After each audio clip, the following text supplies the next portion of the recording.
Leçon sans filet numéro 178 et aujourd'hui on poursuit le travail autour d'Abdourahmane Ouaberi après la conférence de vendredi que j'ai diffusée sur ma chaîne samedi et après la vidéo spéciale consacrée à l'œuvre d'Abdourahmane dans Je range mon bureau. Eh bien on va essayer de traduire une partie d'un très beau poème du recueil Mon nom est Aube et je lis le poème en entier.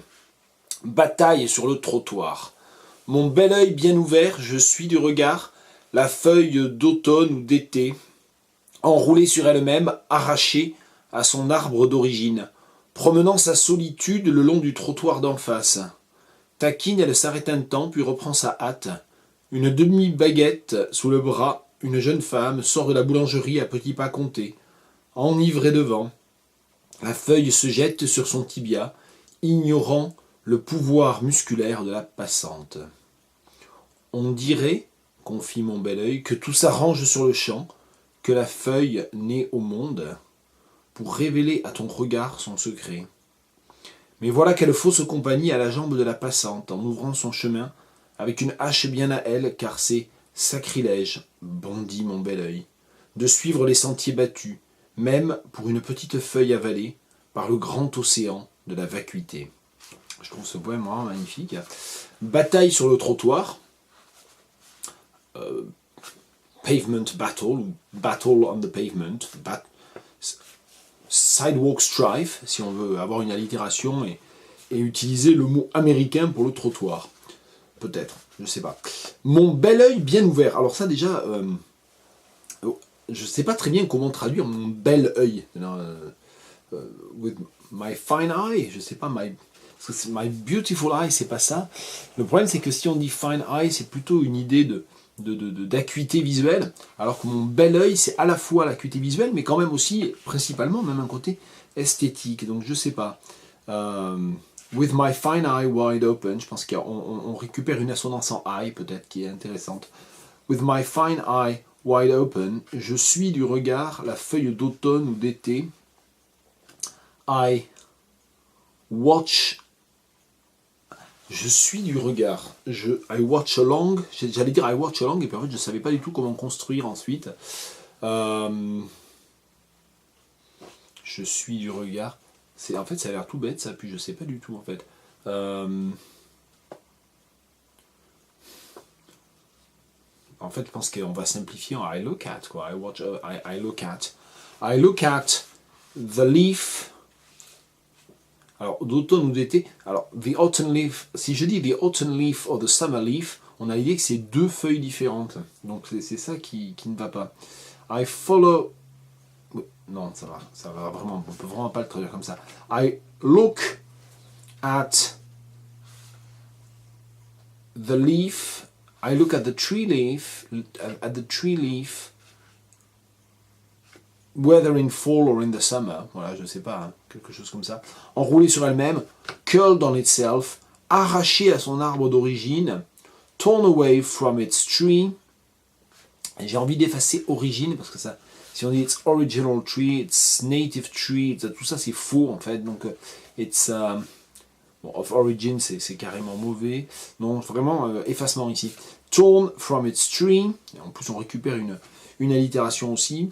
Arraché à son arbre, on avait ici un effet phonique, donc torn from its tree, on réussit à le conserver.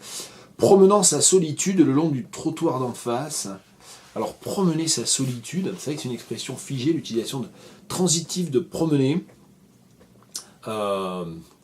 Je pense qu'on va plus juxtaposer en anglais. Walking along solitary, walking along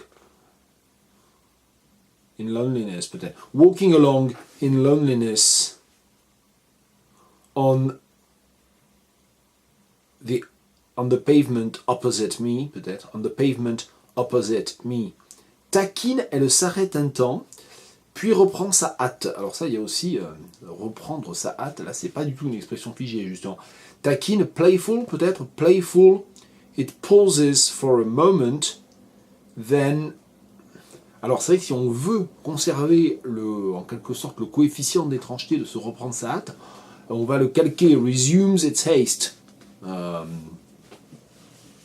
pourquoi pas. Hein. Resumes in hastiness, peut-être.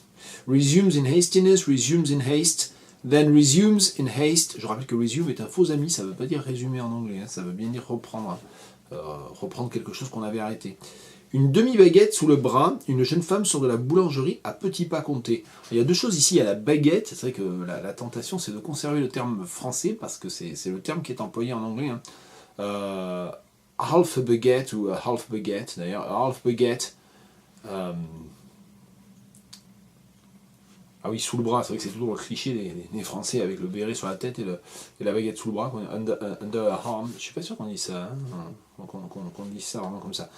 A half baguette under her arm, a young woman walks out of the baker's, à petits pas comptés, carefully peut-être tout simplement, walks out of the baker's, treading carefully peut-être, enivré de vent, dizzy with wind, peut-être plus que le passif ici, plus un adjectif, dizzy with wind, ou dizzied by the wind, wind dizzied, je sais pas, wind drunken, non, tout ça c'est un peu trop audacieux. Dizzy with wind, je vais peut-être en revenir à ce que je disais tout à l'heure.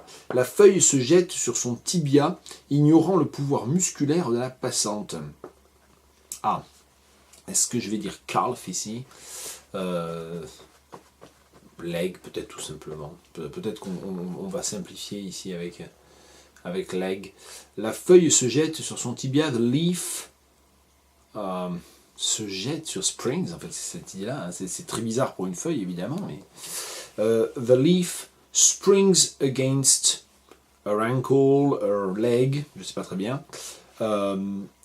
ignorant le pouvoir shin, peut-être, est-ce que je conserverai pas, je pense que c'est shin le terme le plus proche pour tibia, attention pas chin, shin, S-H-I-N, ouais, je sais pas. The springs against shin, après tout, pourquoi pas.